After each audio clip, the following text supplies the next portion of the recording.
Hello and welcome to an overview of the initial phase of Legacy of the Void closed beta testing. We're psyched to stand on the cusp of the first public look at Legacy since BlizzCon 2014 and wanted to give you a summary of what you can expect given the last few months of development.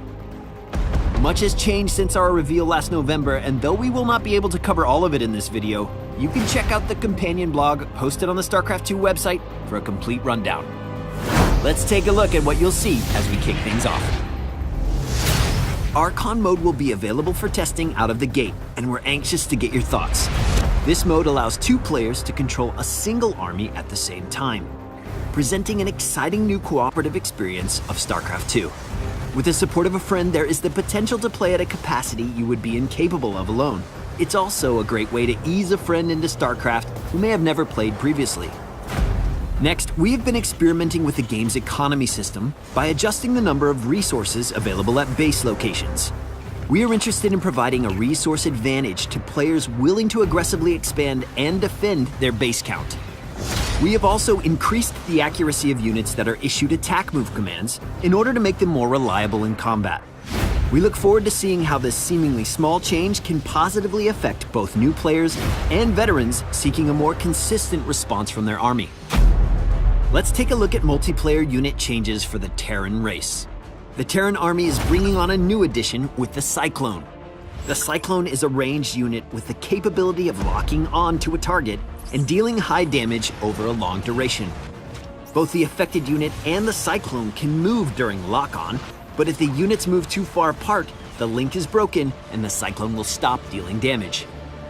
The Siege Tank can now be picked up and dropped while remaining in siege mode. The increased opportunities to harass and micro with this unit is in line with our top legacy goals for Terran. Battle cruisers have been upgraded with the ability to teleport anywhere on the map without vision.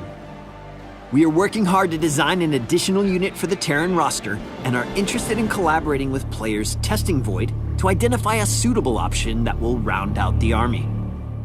Switching gears, let's take a look at a few elements on the Zerg side.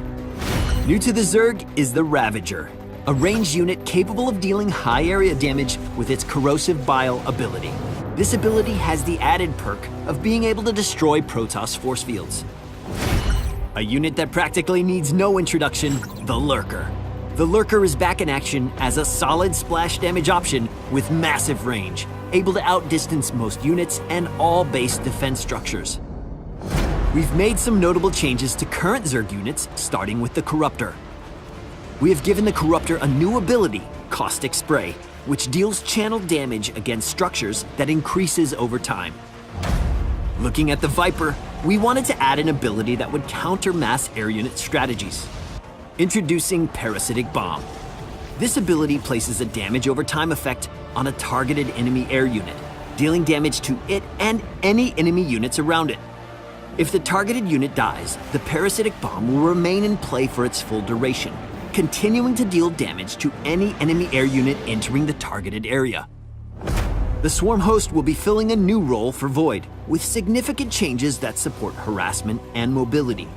Also, the Swarm Host's Locust can now be upgraded to fly in the late game. Lastly, let's turn our attention to the venerable Protoss. Making its first public debut, we give you the Adept. The Adept is a ranged unit that deals damage to ground units only, and is also capable of sending out a shade of itself to a target location. This shade can't deal damage or be damaged, but can be movement controlled. While the shade is deploying, an Adept will function normally in combat. Then, after a set duration, the Adept will teleport to the location of its shade. Also new in Legacy is the Disruptor. The Disruptor is a micro-intensive splash damage option that warps in at the robotics facility. This unit can go into an invulnerable energy form and after a short duration, deal burst damage to all units around it. To kick off changes to current Protoss units, let's talk about the Warp Prism and the Immortal. The Warp Prism can now pick up units from a distance, while the Immortal has exchanged its Hardened Shield passive for an activated shield ability. The Oracle sports a new ability, Stasis Ward, that lays a trap triggered when enemy units walk nearby. An activated Stasis Ward will temporarily freeze a ground army in time, preventing them from moving, attacking, or using abilities while simultaneously preventing them from taking damage.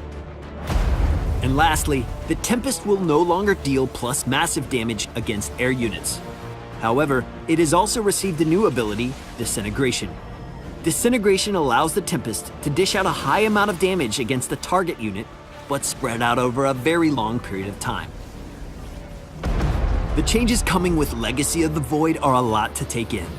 We truly think we've built a version of StarCraft 2 that is more fast-paced and exciting than ever before.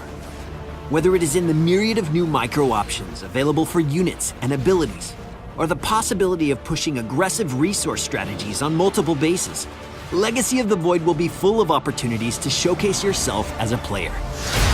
It won't be long now, as we will begin issuing closed beta invites starting on March 31st. Be sure to check out our companion blog for more info, and don't forget to sign up for the Legacy of the Void beta test to get involved.